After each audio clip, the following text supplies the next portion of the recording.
John Beaudin, Rock History Book. How are you? Happy Rock and Roll Day, I guess you could say. We'd like to come on here and have some fun every single day with the history of rock and roll. And remember, if you want to support the channel, you can with the two P's. You can join our Patreon. We just started adding some Shem Von Trek interesting clips yesterday on Rock History Music, or else you can make a donation via PayPal. It's right at the very top of the description. We always appreciate your support.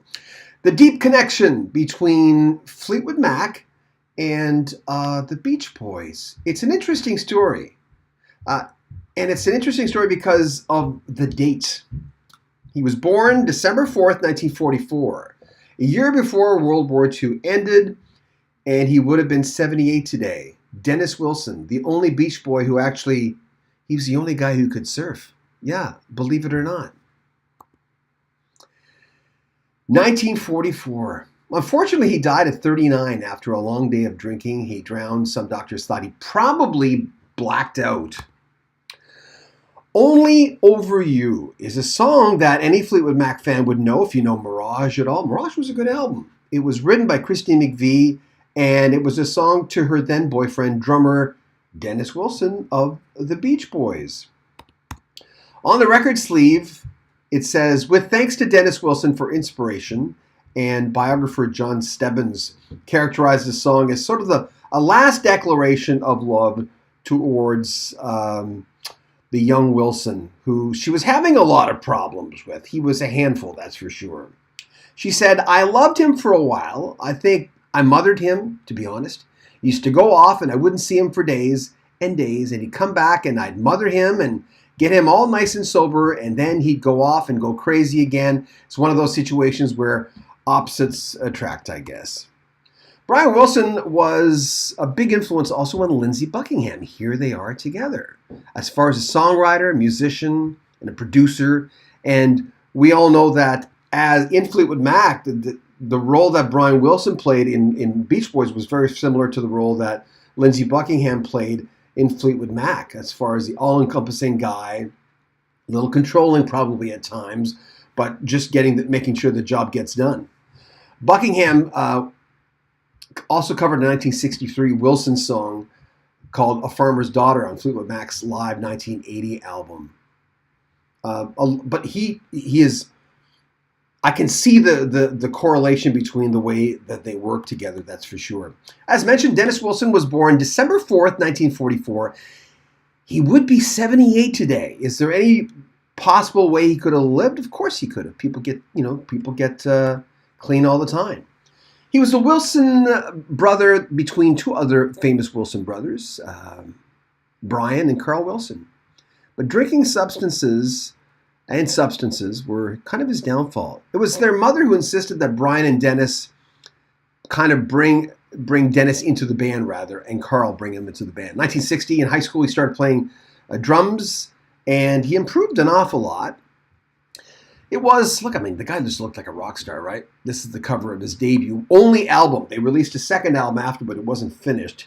It was 1966 when he started with the Substances. That's when the famous album Pet Sounds came out. Now, the group wanted to use their brother, but Hal Blaine was better, and he was more dependable. Dennis did play on one song called That's Not Me. Then, oh boy, in the association with Charles Manson, Dennis Wilson picked up two of Manson's best girls, I guess, and they kind of went for a ride together. Then it happened another day, and by the third day, Charles Manson appeared on Dennis Wilson's driveway. For a while, Wilson kind of thought Manson was pretty cool. I think a lot of people did back then, before everything went nuts. Called Manson the Wizard. And the pair worked together on some tunes, most notably a song called Cease to Exist. Dennis Wilson brings it to the Beach Boys, and the Beach Boys kind of like it, but they rework it and rename it, and it ends up being called Never Learn to Love. Manson stole a lot of Dennis Wilson's stuff, so he said, well, he never really got residuals for it because, well, he stole a lot of my stuff. Wilson, at one point, kind of got scared of Manson and kind of disassociated with him for quite a long time. Dennis Wilson's ex-wife had once said that, well, he tried to disassociate, hi Melody, but he was more involved with Manson than anyone will ever know. So that was her point of view. There's also a great album by Dennis Wilson, as I mentioned a while ago, called The Pacific Ocean Blue. It's a lost treasure for some people, but most people know about it. I mean, I always forget to plug in my mic. I know I have a mic on here, but I tell you, the kind of production you get around here, not very good. Hold on, there we go. No more echo. So it was interesting, the association between them, but Lindsey Buckingham really idolized Brian Wilson an awful lot. And there were meetings, as we saw in the pictures, that they got together. And there's so many pictures of Christine McVie and Dennis Wilson together, where Dennis just seems like he's out of it. Hold on, do I have it here? Look at, not that one as much, but look at this one. Like, is he sleeping? It looks like he's passed out, and she just decided to pose for the picture. Well, he's not passed out there, but, I'm not sure what kind of shape he's in. But she's got that look in some pictures. See, they're partying there. That maybe things are not completely well. But as she put it in the description, hi, Alex. Yeah, Southern California characters, well said. Christine McVie's mother was a piano teacher. And one of the stories that I cherry-picked some of the information was she never raised her rates at all because her daughter was a rock star, which is interesting. She had this place where she taught piano. But she didn't want people to think that, oh, my daughter's a rock star, so my piano teaching are worth an awful lot more. That's kind of a cool thing. But Christine would back then visit her mother. And that's kind of a cool thing by association. I think most people who watch this channel, at one point, if they've not met a rock star, I mean, I'm in radio, so I've met a lot, but I didn't do anything special for that. I'm just in radio and they come into the radio station. But if you haven't met a rock star, you've met someone who was related to a rock star or knew a rock star. And after a while, you just realize, oh, they're just kind of, okay, well, they just got a cool job. Really, that's what rock stars are. They're very talented, but I think all of us are talented in our own jobs, right? But some get more credit than others. It was Bruce Hornsby who once said, he said to me, when you're a very good athlete, with the exception of a few sports, it's almost guaranteed if you're top of your game, you're going to make a lot of money and be recognized for what you do. In music, that's not always the case. There's a lot of great musicians who will never get the recognition they deserve because they're in the wrong genre, or else they're the wrong size physically, or they don't have the right face. Anything could be that, no matter how good you are, unless you're in, maybe sometimes when you're in jazz.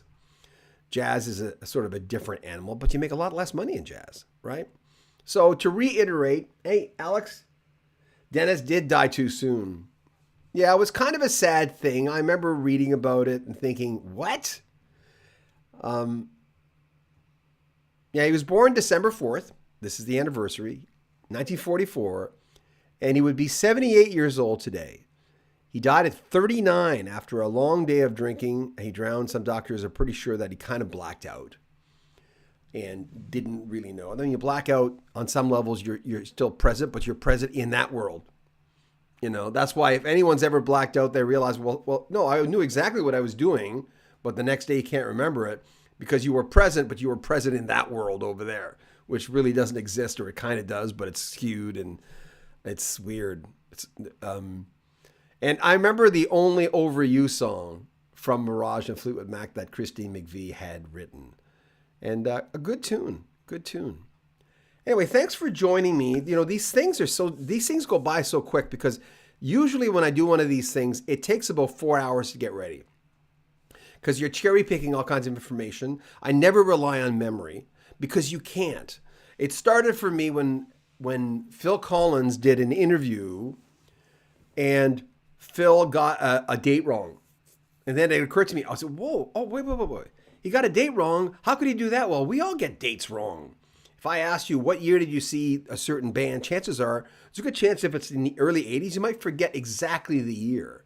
Then I realized, oh, every time a rock star says something, I have to double check even what they're telling me, right? And I started becoming more aware of dates.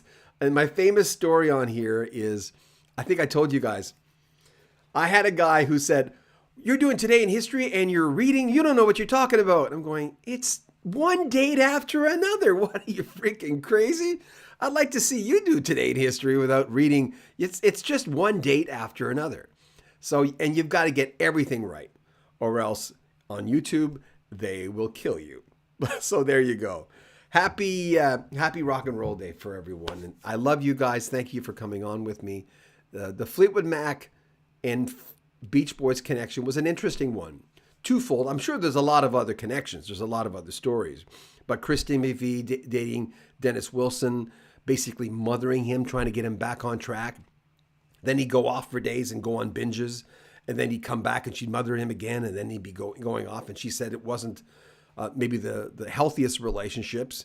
And she'd been around a lot of stuff, you can imagine, coming in from the 60s. But she did it. And then, just last week, we lost her. So I thought it seemed poignant to do this one. And Chris, who knows?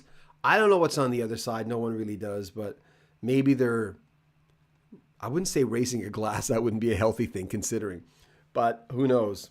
Maybe giving each other a hug someplace.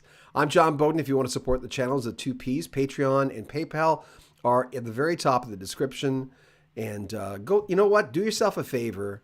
If you like Dennis Wilson or if you're curious about him, Pacific Ocean Blue, great album. And then they released the follow-up after he had died, posthumously after he had died, because it wasn't finished by the time.